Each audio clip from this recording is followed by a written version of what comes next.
সালামু আলাইকুম। ইমানি পরশ টাচ অফ ফেইথের 20তম মাইল ফলক পর্বে আপনাদের সবাইকে জানাই প্রাণ ঢালা অভিনন্দন। ইসলাম কেন একজন পুরুষকে একাধিক বিয়ের অনুমতি দিল? এটি কি পুরুষের বিলাসিতা নাকি নারীর সামাজিক সুরক্ষার এক অনন্য রক্ষা কবচ? লজিক্যাল রায়ান অডিও বুকের এই বিশেষ পর্বে এক বিয়েবাড়ির হৈহুল্লোড়ের মাঝে আমরা খুঁজব এই প্রশ্নের যৌক্তিক সমাধান। আপনাদের সাথে আমি মোহাম্মদ বিপুল হোসেন থাকছি 20টি পর্বের এই চমৎকার পথ চলার ধারাবাহিকতায়। চলুন শুরু করা যাক 20 নম্বর পর্ব, হলুদ আলোর রসনায় ও একটি বিশেষ অধিকারের রহস্য। চারিদিকে হলুদ আলোর রসনায়, গাঁদা ফুলের ঘ্রাণ আর হই হুল্লোড়। রায়ান এক কোনায় বসে কফি খাচ্ছিল। ঠিক তখনই আমাদের পরিচিত এক ছোট বোন তুবা, যে সোশ্যাল মিডিয়ার অ্যাক্টিভিস্ট হিসেবে বেশ পরিচিত, ফোন হাতে রায়ানের সামনে এসে দাঁড়ালো। তুবা বেশ বিরক্ত। ওই স্ক্রিনটা রায়ানের দিকে ঘুরিয়ে বলল, তুবা বলল, রায়ান ভাইয়া, এই নিউজটা দেখেছেন? এক লোক 3টে বিয়ে করেছে, আর সেটা নিয়ে ফেসবুকে কি গর্ব। আপনারা পুরুষরা কেন সব জায়গায় নিজেদের সুবিধাটা খুঁজে নেন? ইসলাম কেন একজন পুরুষকে 4টে বিয়ের পারমিশন দিল? এটা কি নারীদের জন্য অপমানজনক নয়? একজন নারীর তো একাধিক স্বামী রাখার অনুমতি নেই, তাহলে পুরুষের কেন একাধিক স্ত্রী রাখার অনুমতি আছে? এই ইনইকুয়ালিটি কেন?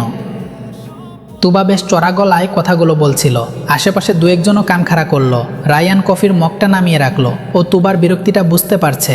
ও শান্ত গলায় বলল, তুবা, তুই আজ এই অনুষ্ঠানে যে ড্রেসটা পরেছিস, এটা কি তুই সব জায়গায় পরিস? মানে ঘুমানোর সময় বা জিমে যাওয়ার সময়ও কি এই ভারী লেহেঙ্গা পরেই যাস?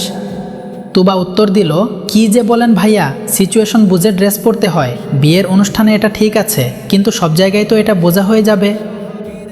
রায়ান বলল, চমৎকার। ঠিক একইভাবে ইসলামে একাধিক বিবাহের আইনটা কোনো অবারিত আনন্দ নয়, বরং ওটা একটা ইমার্জেন্সি এক্সিট বা বিশেষ পরিস্থিতির সমাধান। তুই কি জানিস, পৃথিবীতে যখনই কোনো বড় যুদ্ধ হয় তখন সবচাইতে বেশি কারা মারা যায়? তুবা বলল, অবশ্যই পুরুষরা। রায়ান বলল, ঠিক। আর ফলাফল কি হয়? সমাজে হাজার হাজার বিধবা আর এতিম বাচ্চার সংখ্যা বেড়ে যায়। এখন সেই নারীদের সামাজিক নিরাপত্তা আর অর্থনৈতিক দায়িত্ব কে নেবে? রাষ্ট্র?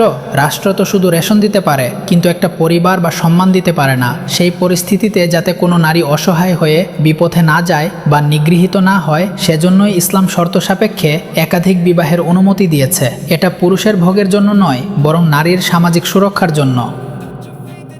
তুবা একটু গাল ফুলিয়ে বলল, কিন্তু এখন তো যুদ্ধ নেই, এখন কেন পুরুষরা এটা করে?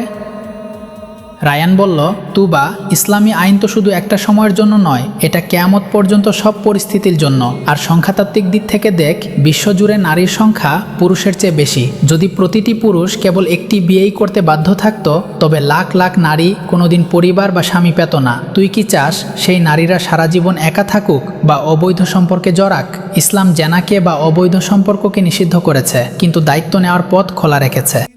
রায়ান এবার তুবার চোখের দিকে তাকিয়ে সিরিয়াসলি বলল, তবে মনে রাখিস তুবা, ইসলাম কিন্তু বলেনি 4টে বিয়ে করতেই হবে, বরং ইসলামী একমাত্র ধর্ম যা বলেছে একটিই করো। আল্লাহ বলছেন, আর যদি তোমরা আশঙ্কা করো যে একাধিক স্ত্রীর মধ্যে সুবিচার করতে পারবে না, তবে একটিই বিয়ে করো।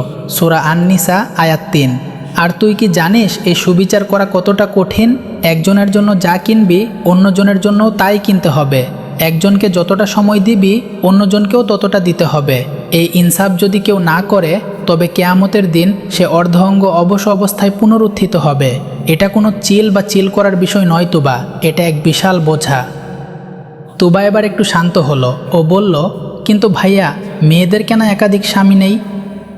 রায়ান বলল, এর অনেকগুলো বায়োলজিক্যাল আর সোশ্যাল কারণ আছে। সবচাইতে বড় কারণ হলো বংশ পরিচয়। একজন নারীর যদি একাধিক স্বামী থাকে, তবে তার গর্ভের সন্তানের বাবাকে সেটা নিশ্চিত করা অসম্ভব হয়ে পড়ত।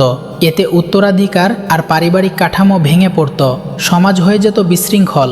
ইসলাম বংশের পবিত্রতা রক্ষা করতে চায়।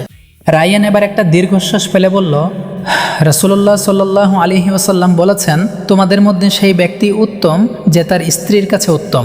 সুনানে তিরমিজি। তুবা, যে লোক 4 বিয়ে করে স্ত্রীদের হক আদায় করে না, সে ইসলামের আইন মানছে না, বরং সে নিজের নফসের গোলামি করছে। ইসলামের দোষ কোথায়?